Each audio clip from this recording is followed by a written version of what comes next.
Sa pangatlong nangyari sa Sitio Mirna at Sitio Soa, Barangay Simirara, Ilat, mahigit na 100 sewage farmers ang pinakawala ng Simirara Mining Corporation sa pagtatanim ng tambalang sa dagat nito.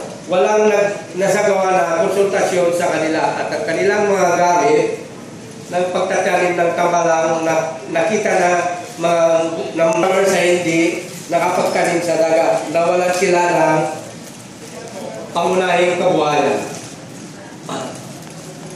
Pangapat, isang daang hektaryang lawak ng dagat sa pamamahala ng Simirara Mining Corporation. Ito raw ay fish sanctuary sa ilalim ng Simirara Mining Corporation.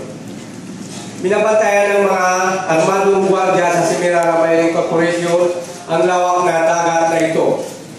Pinaputukan ng mga nangingisda lumalapit dito. Ang mga kawani ng Simirara Mining Corporation ay nagsagawa ng culturing ng giant clamshell at ito ay kanilang ibinibinta.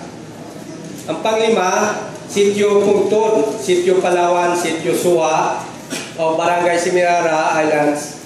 Mahigit 30 pamilya na magsasaka ang mga pinalis na rito sa Simirara Mining Corporation. Mahigit na 25 anyos na 25